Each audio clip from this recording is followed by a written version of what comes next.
In a world where voices are silenced, Please. one man refuses to lie down. It's about how hard you can get hit and keep moving forward. How much you can take and keep moving forward. That's how winning is done. He's been punted not once, 40 years they've been trying. not twice, You couldn't fire somebody if they were horrible, doing a terrible job. but 3 times. You're fired. He doesn't tell you what to think, but gives you something to think about. Welcome to the Bonafide podcast with Luke Bonar. And he's not All right, here we go. done Hold your ears, folks. yet. It's showtime. Well, g'day, folks. I was getting very, very excited because I thought the next time we talk, it would be episode 100. But it's not. It's 99 3/4. And I don't understand this. Millennial, what have you done? 99 and a half. So if you're listening to this when it drops on midnight on Tuesday, you might be wondering why this is a short episode. And that's because the full episode is going to drop later on Tuesday after we do our Truckee Tuesday live stream at 6 a.m. on Tuesday. So if you are listening to this when it drops and you want to jump on Facebook or YouTube around 6 a.m. to listen to the 100th Truckee Tuesday live, feel free to do so. Otherwise, the full episode with all the guests will be dropping later on Tuesday after our live stream. I'm looking forward to that. Kelsey, are you aware of the lawyer James Glisson? I am now. Mate, this guy is just fantastic. So he's coming up, and I want you to listen to it when we do the full podcast on Tuesday. James was a police officer. He walked the beat for 3 years in a uniform. But while he was doing that, he studied law, passed the bar, became a DPP prosecutor, and now he's a defence lawyer. Glisson and Associates is his boutique legal firm. And I have never met anyone that can explain the law and how it affects us so brilliantly. And I firmly believe, and we'll talk more about it with James, I'm hoping you can hear the whole conversation, your basic legal rights and how does Australia's number one rule that affects all of us, and that's the Constitution, how many people have read it? How many people understand the Constitution? I mean, you look at the movie The Castle, it's just the vibe of the thing.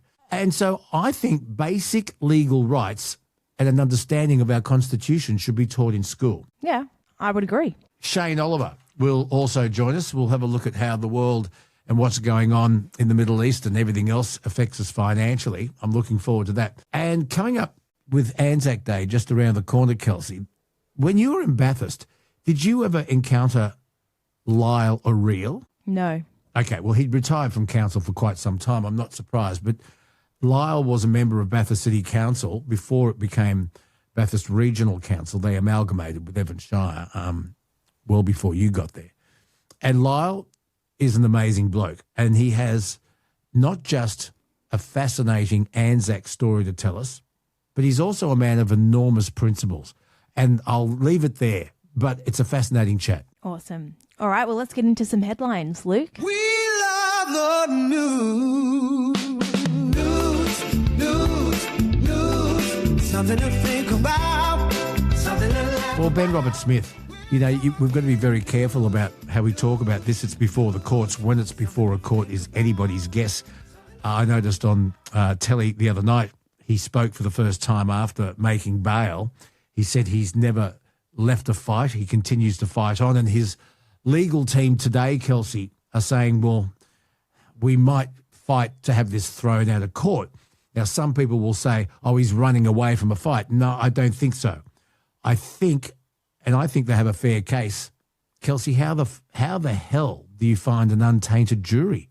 How can he be guaranteed a fair trial by 12 men and women of his peers that have not already formed an opinion on this? Well, I don't know. I feel like surely this isn't the only time that a high-profile case has had to go before the courts. I'm sure they have ways to, find an unbiased trial. It's pot luck.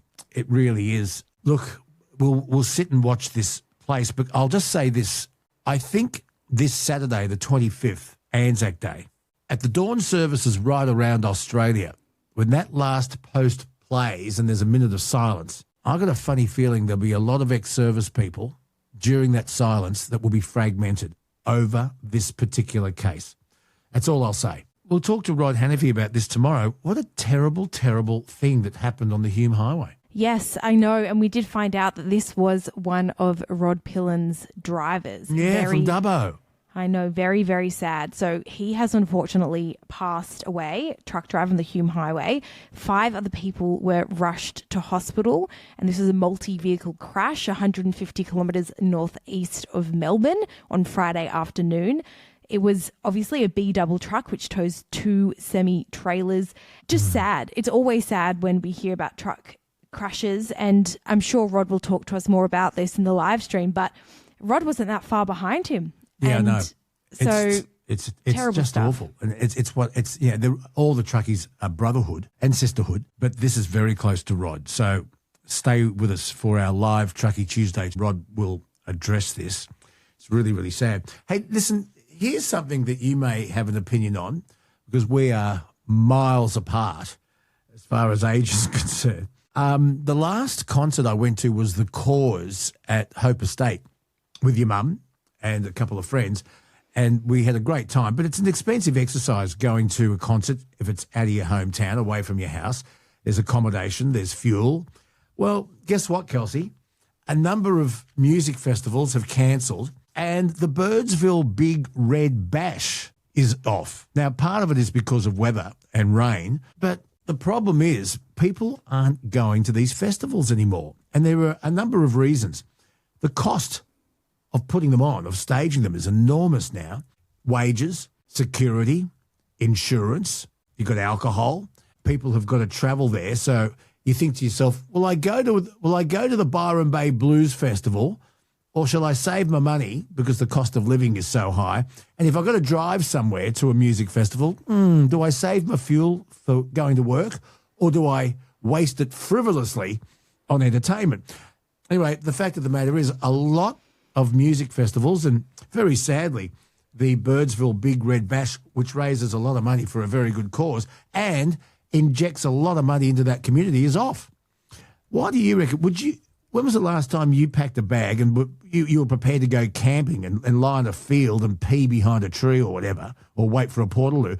Would you do it? Oh, yeah. I mean, it would depend on it would depend on the lineup. It would really depend on the lineup. I think Australia has had a really rough time with music festivals in the last 5 years. They just can't seem to get artists that really attract big audiences, because I mean, I don't know, everything's so global these days.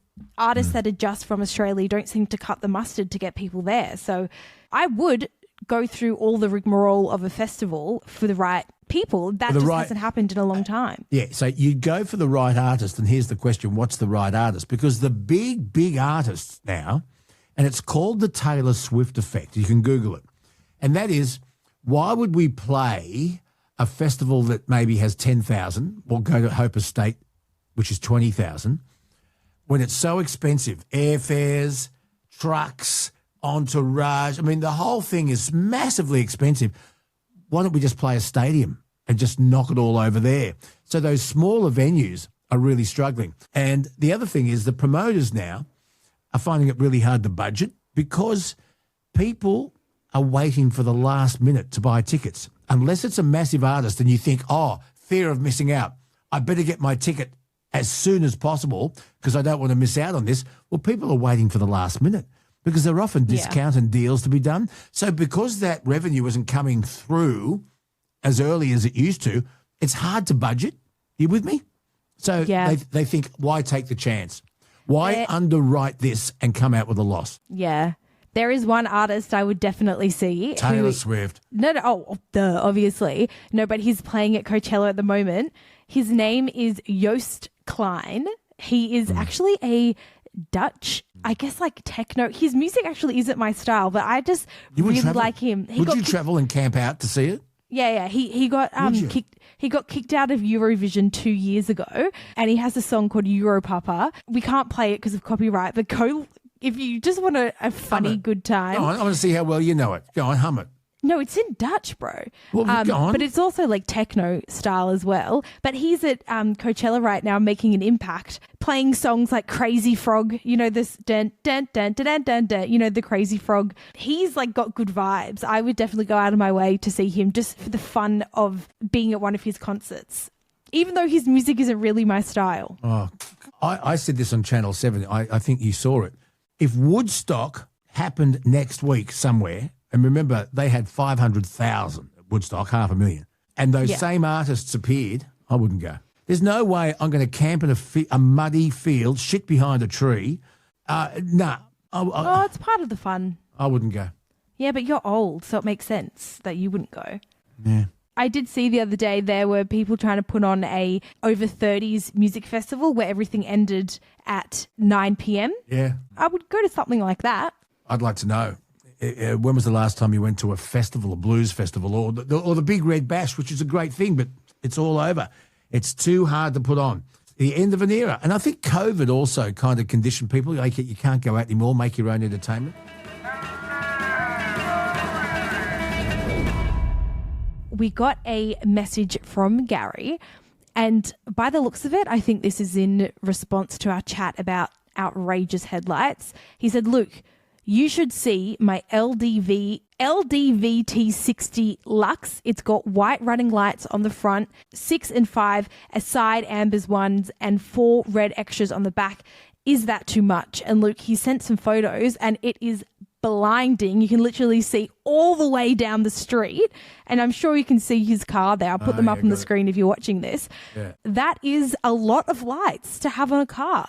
That's a hell of a lot of lights. Imagine driving towards that. All right. That would blind someone. Luke, do you think that's too much? I think it's too much. Too much?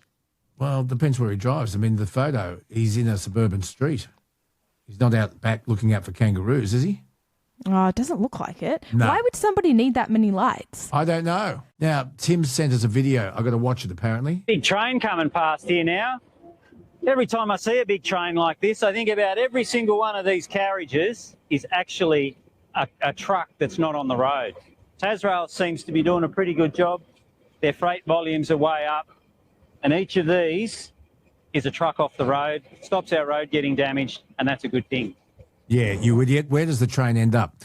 It ends up at a silo or a DC, and a truck's got to pick up that cargo and take it to where it needs to go. So, well done. Yeah, so Scoop. that was posted by Shane Broad MP. What an idiot. What an idiot. I'd never thought about that though. Okay, like in terms so of does the roadway. train go to Coles down the road? No, of course not. Okay, does it go to Woolies up the road? Yeah. Why does he have it out for trucks like damaging the road? Well, Seems trucks like do damage. That's just kind of part of getting shit around the Rail country. and trucks can work together, but don't think for one moment rail can replace trucks, because the rail cannot go to Coles. Keep moving. I've had enough of that. Who's our next video from, Luke? Josh. Okay, let me have a look. Happens when a whole country unites behind a shared goal. They won. The Irish protesters that took to the streets and absolutely blocked all of Dublin, they won. They won. Now they're getting rid of the greenhouse gases taxes increase that they had planned. They're helping out farmers with huge packages to give them some support when they need it. And they got rid of the massive amount of tax that they had on petrol and diesel. And it just shows that when you want something done, unite with the people of your city, come together like these people have, and just impact change.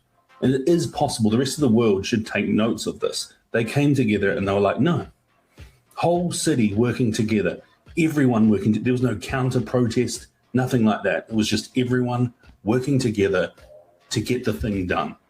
So, Luke, that was posted by Jake versus the State. What do you think about that? I think it's true. I mean, and I think they have a point. You would hate to think that it would take something like 1979's Razorback and choke a nation to make a point, and I think the government's aware of that. So, I mean, I love that. Can you save that so that Rod can see it tomorrow? Would we ever see something like that again in Australia? Do we need something like that again? I don't know. It's a very interesting question. Save that. Let's talk about it with Rod Hannafy tomorrow, and any other truckies and truckettes listening. We'd love your opinion. Now, Kelsey, you found a massive Luke Boner hater. Oh, yes. Hey, listen, can you reply? I love this. Can Eddie call in? Probably not. Obviously, we've been posting some videos and photos on the Facebook page this week. Well, I don't think we've ever addressed the haters before. And Facebook is just like a cesspool for that stuff. But you have had one hater since... I guess you started your new Facebook page after Triple M. Eddie, he hates you. What have I done? What have I done to upset him? He just hates you. From the moment we started setting up your Facebook page, he has always left the most hilarious comments. Now, this was posted on... This is actually a response to the video I put up of you and Rod talking about his Kenworth fuel tank or whatever. And he said... 1.8 kilometers per litre is considering your ego is half the tar weight again on the road. Yeah. That's part of it. But you do have a defender. Steve came in and said... I've got a defender. You got a defender. Steve came in and said, keep your yank trap shut. This guy does a lot more for the truck industry than our government or unions. But Eddie also... Is Eddie American, is he? I don't know, but he loves to leave. Why doesn't he? He might just watch you on Facebook, but he hates you. Eddie is your biggest hater by far. Good on you, Eddie. Eddie, the number is 0291289311. Ring in. Yep. Also, on the photo you put up of your roof racks, it is amazing how many people think that you actually took your roof racks off, like in response to Albo's thing, instead of just doing it as a joke. Like people don't the roof racks were already off the car, and you seized the opportunity. Your fiance Nathan took them off because this is the car I inherited when Mum passed away, and it's our little runaround. I don't love it as much as the other two, so I put it through the automatic car wash down at the Shell, and you can't put it through with the roof racks on. No. So I got Nathan to take the roof racks off. That's what I know. It is amazing. A year ago. It is amazing how many people think that you did that to like actually please Albo. It's like people have lost the plot. But Dave said, I never thought this guy was very bright. Now I'm sure. Oh, dear, oh, dear, oh, dear. I don't think Dave is very bright if you couldn't read in between the lines there. Do you know what worries me? What? Eddie and Dave, they probably vote, which is frightening. Keep going. There were some comments or images posted on that, and I just thought they were bloody hilarious, Luke. One of them, and it's obviously making fun of the machete bins, Australian government roof rack amnesty bin. Did you see that photo? That was very good, yeah. That was very good. And also somebody has made an AI-generated version of the Terminator movie poster, and it's called the Roofinator. And is that a photo of Albo in a diaper with roof racks in his hand? Roof racks off cars. Yeah, there's more to that educational $20 million campaign. They also say inflate your tyres and empty your glove box. So you know how I'm an ideas man? Oh, yeah. I should set up a business where we remove roof racks, pump up tyres and empty people's glove boxes. $50 a go. Yep. What do you reckon? Yep. Now, Luke, remember when we were in Dubbo hanging out with Rod, and Rod was showing us around his Kenworth, and I said that it kind of reminds me of a fancy lunchbox. Do you remember that? Yeah, I do, yeah. Yeah, and you were giving me grief. Yeah. Turns out people actually agree with me, Luke. Yeah, you're breaking up. Sorry. Going through a tunnel like Yes, ha ha ha ha. Truckee Tuesday live tomorrow. No, today, Luke, when people listen to this. Oh, yeah, today. Truckee Tuesday live today, this morning, on the Bonafide podcast. We love your phone calls. You can ring in live, 0291289311. Leave us a message, lukebonaradioguy@gmail.com, and remove your roof racks, empty your glove boxes and pump up your tyres, you bastards. And we'll see you on Facebook or YouTube very soon. Can't wait. Episode 99 3/4 over and out.